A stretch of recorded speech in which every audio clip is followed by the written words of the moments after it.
So last week I finished reading the book Range by David Epstein.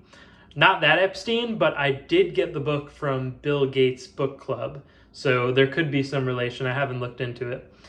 But the book is about how people think that the way to become very good at something is to practice that one thing and only that one thing, starting as early as possible and never straying from that one thing, that one goal. So for example, if you want to be the best basketball player in the world, just do basketball, start at like age 5 and just play basketball, never stop playing basketball, and that's how you get to be the top basketball player in the world. That may be true in some cases. For example, he says that Tiger Woods was that way. Tiger Woods played golf all his life. He played golf, and he got to be the best at golf. But he said the majority of the time, people who are best at sports, people who are best in business, people who are best at playing instruments, at all sorts of music, are that way because they do the exact opposite of that.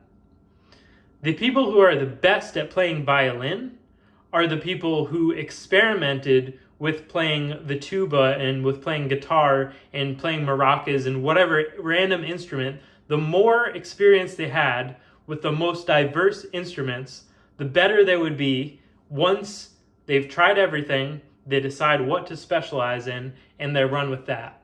So it's not that you first decide what you're going to specialize in, rather you try everything so that you know what you like, you know which ones you're good at, and then from there you could pick one or pick a couple and become the best at that.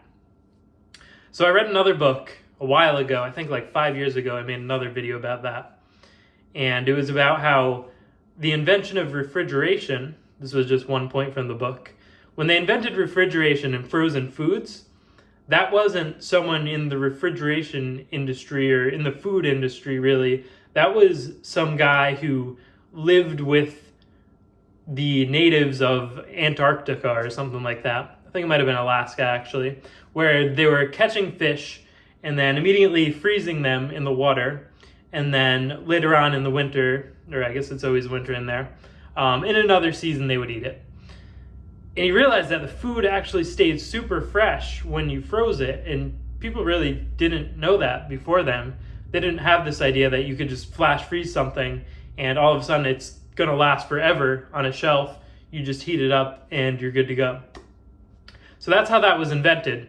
And basically every invention ever came about in that sort of way. You get these people who specialize in one thing. Maybe they're a doctor, and this was one of the examples from the book. They had a cardiologist, and he would put in this little like splint to open up the arteries so that your blood vessels can travel more easily to your heart. And on paper it makes tons of sense, and every cardiologist does it. And they're saying statistically, the safest time to have a heart attack is during a national cardiologist meeting.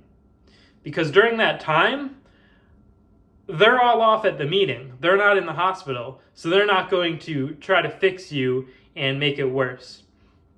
So he was talking about this idea of like tribal knowledge of like, well, yeah, but that's what you do, so why would I look at all the evidence that says that's the wrong thing to do, because that's just what you do. I could go to this convention and everyone's going to say, we need more stints. Like, that's what you do. That's how you save people. It makes sense.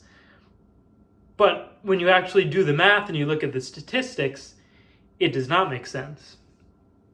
And so it really takes an outsider to come in, because they're not indoctrinated into one single way of doing things. They come in, especially if they're in some sort of diverse industry, and they could see things that other people can't see. That was an example of someone, anyone who's looking at statistics, maybe an actuary would be the best person to come in and solve that problem. Like, okay, I'm looking at all these death certificates and all these reasons why people die and what ages, and I'm finding this common factor. Maybe now that I'm a cardiologist, I can actually look at that more. So it takes someone coming in from a different field to come and solve the problem. Another example was, I don't know if it was Exxon or BP, but there was this big oil spill, and they were cleaning up all the oil, sucking it up with like a huge vacuum onto a tanker ship, and then they were trying to figure out how to get it off of the tanker ship because it was kind of like, it was like hardening in the ship. So they're like, how do we get this out of the ship? They're just oil guys. They're like, flows in, why won't it flow out? Like, what's the problem? Maybe they're also chemists. So they were like, maybe there's some sort of additive we could put in as it's being pumped in that'll like keep the viscosity down so it could flow out better. And so they put this question out online because they decided, it's probably not even worth asking the average layperson. We're scientists, we're the smart ones. But they did it anyway. They were convinced to do that, and the solution ended up coming from just a regular engineer who works on cars and stuff. Maybe he was a truck driver. Could have been either one, because the solution was to use a vibrator from a cement mixer. Because same problem as cement, comes in and it's kind of sort of like a liquid, and then it hardens if you wait too long. So what do you need to do? You need to just keep it moving or keep it vibrating, and on the way out, it'll make it much, much easier. Now, the people who were chemists were just blinded with this man with a hammer syndrome of let's use science to solve the problem, when it really wasn't that complicated. It was like, let's just like make it shake and then it'll come out. Simple solutions like that. So there's actually a couple different websites that were doing this, where they would take this big scientific problem and the company would be like, we're out of solutions, we don't know what to do. And then some random person, it would be like a school bus driver or something, would be like, well, how about you do it this way? And they're like, oh, wow, that worked. Basically, the more diverse your experience is, the better you will be at solving all business problems in general. And probably the most interesting thing I found was that they even tested this, and they said that if you have 5 different people from 5 different industries all working as a group, that is inferior to one single person who has had worked in all of those 5 different industries. And the reason why I think that is because they're much more able to weight each perspective.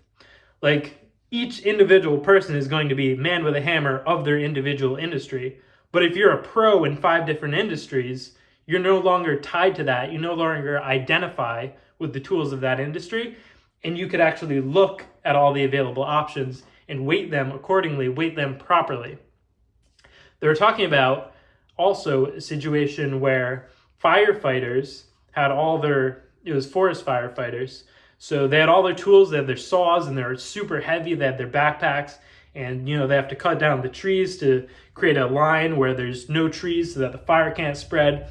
And so they're running into those fires, and they're trying to cut the trees, and there's times when the fire somehow, because of the wind, just expands like 100 feet per second or something ridiculous.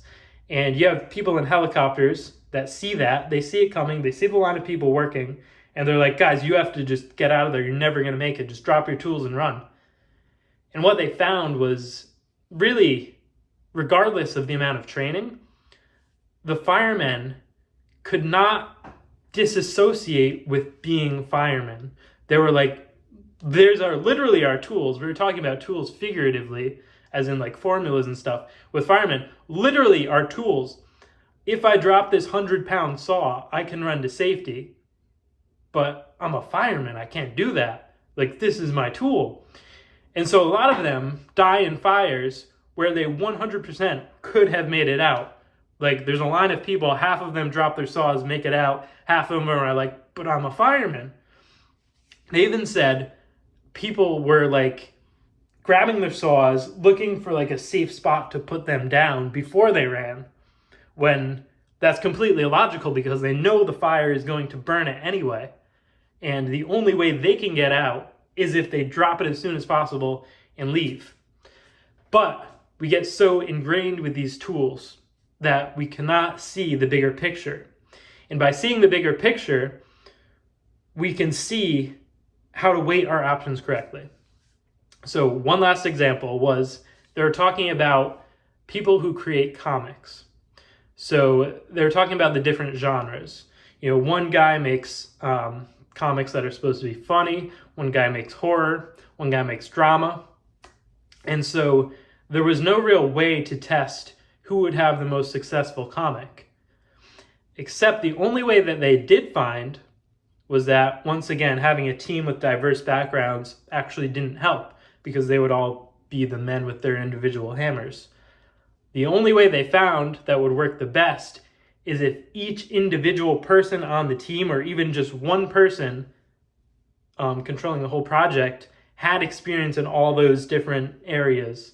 So if you have experience with drama, you know when to make a scene dramatic. Or if you have experience with everything, you could say, okay, this would be like a 9 out of 10 if it were dramatic, but we could actually take the crazier route and go horror here, which would make it a 10 out of 10.